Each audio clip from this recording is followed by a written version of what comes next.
बिस्मिल्लाहिर्रहमानिर्रहीम अस्सलाम वालेकुम। मैं हूँ आसिफ और आप देख रहे हैं आसिफ फूड एंड टेस्ट। तो दोस्तों आज मैं आपके लिए बकरा ईद स्पेशल एक और नई रेसिपी लेकर आया हूँ जिसमें मैं आपको देगी बाल्टी गोश्त की रेसिपी बनाना बताऊँगा। देगी बाल्टी गोश्त इतना लजीज और डिलीशियस बनता है कि अगर आप इसे एक दफ़ा ट्राई कर लें तो आप भुना गोश्त और कढ़ाई गोश्त को भूल जाएंगे, बल्कि बाल्टी गोश्त बनाना और खाना पसंद करेंगे। दावत के लिए बेस्ट रेसिपी है और ख़ास बात यह है कि रेसिपी इंतहाई आसान भी है। वीडियो एंड तक देखिएगा, स्किप ना कीजिएगा ताकि आपको रेसिपी की मुकम्मल समझ आ जाए। तो आइए शुरू करते हैं। बिस्मिल्लाहिर्रहमानिर्रहीम। सबसे पहले पैन में ऐड करेंगे हाफ़ कप कुकिंग ऑयल। साथ ही हम इसमें ऐड करेंगे कुछ खड़े मसाले जिसमें 2 बड़ी इलायची, 3 से 4 लौंग, 1 दालचीनी का टुकड़ा और 2 तेज़पात। इन खड़े मसालों को हम 1 से 1.5 मिनट के लिए सोते कर लेंगे और जब ये सोते हो जाएंगे तो इसमें हम ऐड करेंगे 2 मीडियम साइज़ बारीक कटे हुए प्याज। प्याज को हम हाफ़ ब्राउन होने तक फ्राई करेंगे। तो यहाँ पर हमारे जो प्याज हैं हाफ़ ब्राउन हो चुके हैं। अब इसमें ऐड करेंगे 1 kg मटन। मटन को हमने अच्छी तरह से वॉश करके इसका पानी ड्रेन कर लिया था। आप इस रेसिपी को मटन और बीफ दोनों में भी बना सकते हैं। रेसिपी का जो तरीकाकार है सेम ही है। मटन की हम हाई फ्लेम के ऊपर अच्छे तरीके से बुनाई करेंगे। मटन पहले कलर चेंज करेगा, उसके बाद पानी छोड़ेगा। पानी को आपने अच्छे तरीके से ड्राई करना है और जब इस तरह की कंडीशन आ जाए, यानी जब जो ऑयल है सेपरेट होना शुरू हो जाए, तो इस टाइम पे आके इसमें हम ऐड करेंगे 2 tablespoon ginger garlic paste. Paste की हम 2 से 3 मिनट तक हाई फ्लेम के ऊपर बुनाई करेंगे ताकि इसका कच्चापन दूर हो जाए। और मटन की हमने तकरीबन 6 से 7 मिनट तक बुनाई की है। दोस्तों आप इस रेसिपी को ज़रूर ट्राई करें, अपनी फैमिली और फ्रेंड के साथ एंजॉय करें और स्पेशली इस ईद पे बनाएं और फैमिली के साथ सर्व करें। इंशाल्लाह सब घर वाले आपकी तारीफ़ करेंगे। तो यहाँ पर हमने जिंजर गार्लिक पेस्ट की बुनाई कंप्लीट कर ली है। अब इसमें ऐड करेंगे 3 टमाटर। टमाटर को हम सॉफ्ट होने तक कुक करेंगे।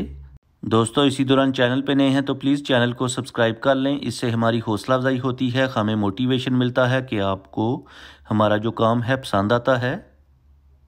तो यहाँ पर तकरीबन 3 से 4 मिनट तक कुक करने के बाद टमाटर सॉफ्ट हो चुके हैं। अब इसमें ऐड करेंगे स्पाइसेस जिसमें 1 टीस्पून नमक टेस्ट के according, 1.5 teaspoon red chilli powder, half teaspoon paprika powder colour के लिए ताकि प्यारा सा कलर आ जाए, 1 टीस्पून धनिया पाउडर, 1 टीस्पून ज़ीरा पाउडर और 1/4 टीस्पून हल्दी पाउडर ऐड करने के बाद इन सारे स्पाइसेस को हाई फ्लेम के ऊपर अच्छे तरीके से भूनेंगे। जितनी आप ज़्यादा बुनाई करेंगे उतना ही आपको टेस्ट अच्छा मिलेगा।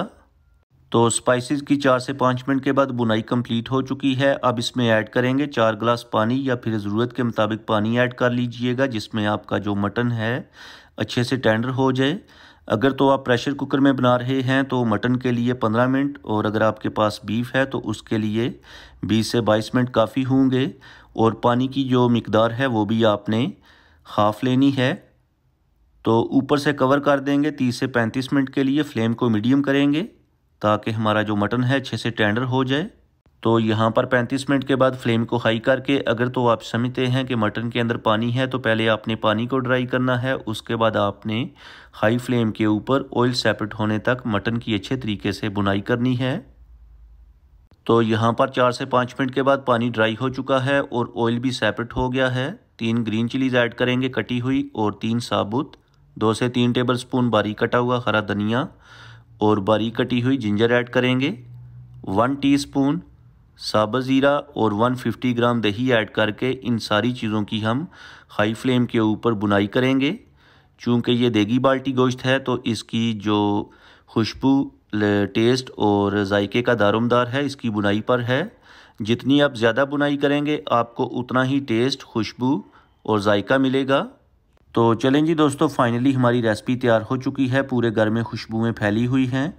फ्लेम को ऑफ करके करते हैं डिश आउट और उसके बाद आपको दिखाते हैं फाइनल लुक। आई होप कि आपको आज की रेसिपी पसंद आई होगी। आप इस रेसिपी को ज़रूर ट्राई करें, अपनी फैमिली और फ्रेंड के साथ एंजॉय करें। और अगर आपने आज कुछ भी अच्छा सीखा है तो वीडियो को लाइक और शेयर कर दें। चैनल पे नए हैं तो प्लीज़ चैनल को सब्सक्राइब कर लें ताकि आपको मेरी नई नई वीडियोज़ और फूड आइडियाज़ देखने को मिलें। अब मैं आपसे इजाज़त चाहूँगा, अगली वीडियो तक दुआओं में याद रखिएगा। अल्लाह हाफिज़।